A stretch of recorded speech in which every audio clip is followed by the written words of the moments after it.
اعوذ باللہ من الشیطان الرجیم، بسم اللہ الرحمن الرحیم۔ عائشہ اسلامک ہسٹری کی پیاری بہنوں اور بھائیوں، السلام علیکم۔ آج کی اس ویڈیو میں آپ کے ساتھ 3 رمضان المبارک کے دن کا ایک خاص اور مجرب وظیفہ شیئر کروں گی، اور یہ عمل بہت ہی خاص اور مبارک ہے، کیونکہ یہ وظیفہ خاص طور پر اللہ کے پاک کلام کا ہے، جو آج کی ویڈیو میں آپ کے ساتھ شیئر کروں گی۔ میری بہنوں اور بھائیوں، تاریخ میں 3 رمضان کا دن کئی واقعات کا حامل ہے۔ سن 11 ہجری میں 3 رمضان المبارک کو سیدہ فاطمہ رضی اللہ عنہا کی رحلت کا واقعہ پیش آیا اور آپ اپنے رب سے جا ملی۔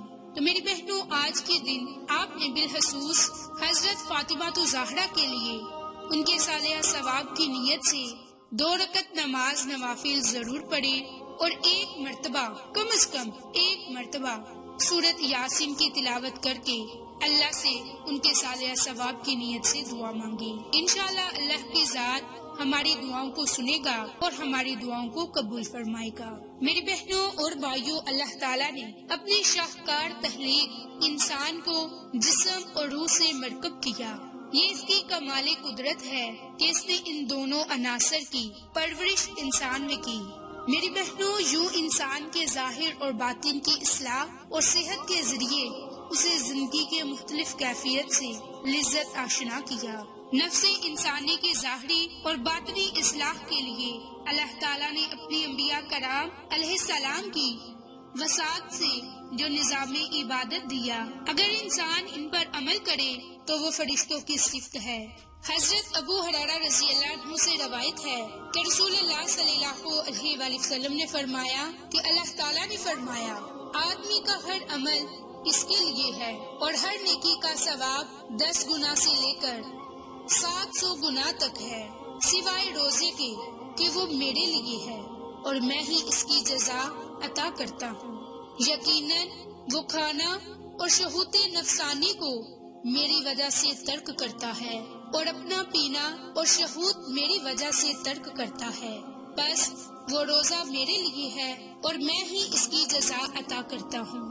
روزے کی عظیم ترین فضیلت تو یہی ہے کہ اللہ تعالیٰ نے خاص طور پر اسے اپنی ذات سے منسوب فرمایا اور ارشاد فرمایا کہ روزہ میرے لیے ہے اور اس کی جزا بھی میں خود ہی دوں گا۔ یعنی اگرچہ ہر عبادت اللہ ہی کے لیے ہے، لیکن روزہ بالخصوص ایک ایسی عبادت ہے جیسے کہ کعبہ کو اپنا گھر کہا گیا، حالانکہ ساری دنیا اسی کی ہے۔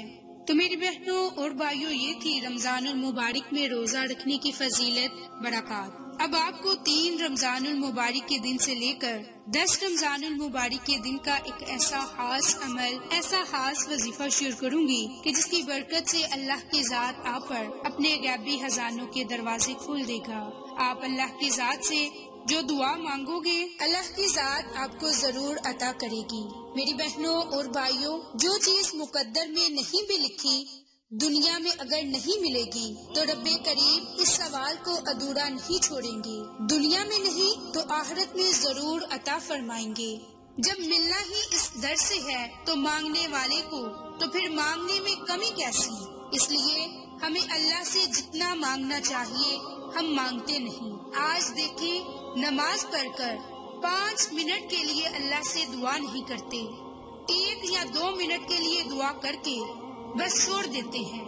تو ان 5 منٹ میں ہم اللہ سے کیا کیا مانگ سکتے ہیں؟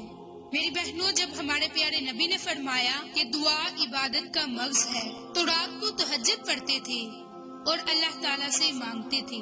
وہ جانتے تھے کہ رات کو اللہ رب العزت کی طرف سے ایک خصوصی دینے کا دروازہ کھول دیا جاتا ہے، جیسے کہ حدیث پاک میں ہے کہ ایک فرشتہ تہجد کے وقت اعلان کرتا ہے کہ ہے کوئی سوال کرنے والا کہ جس کو عطا کر دیا جائے۔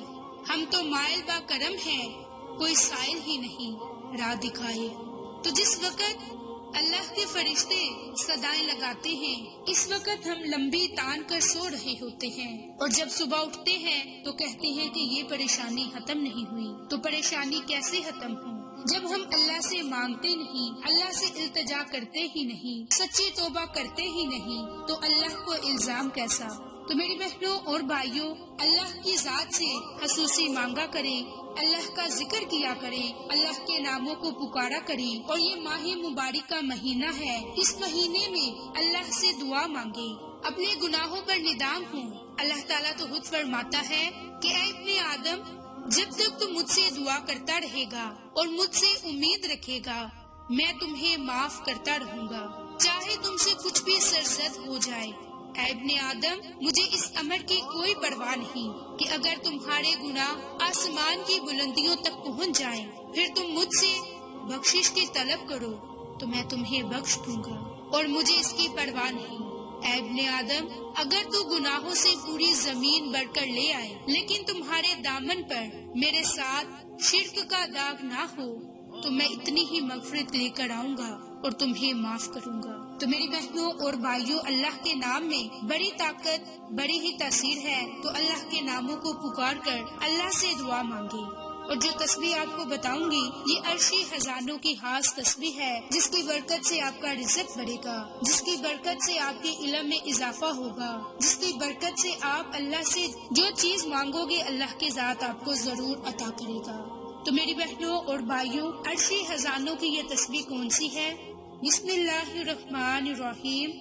یا اللہ، یا اللہ، یا اللہ، یا علی، یا عظیم، یا حلیم، یا علیم، یا رزاق، یا وہاب، یا فتاح، یا اللہ، یا اللہ، یا اللہ، یا علی، یا عظیم، یا حلیم، یا علیم، یا رزاق، یا وہاب، یا فتاح۔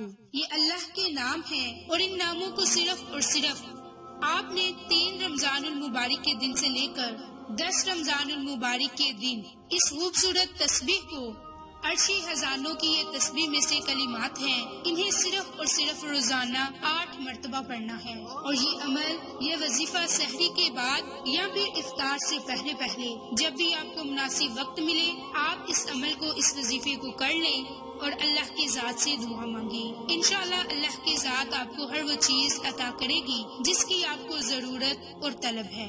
تو میری بہنوں اور بھائیوں، آپ کو آج کی ہماری ویڈیو پسند آئے تو اسے لائک، شیئر اور سبسکرائب کریں۔ جزاک اللہ۔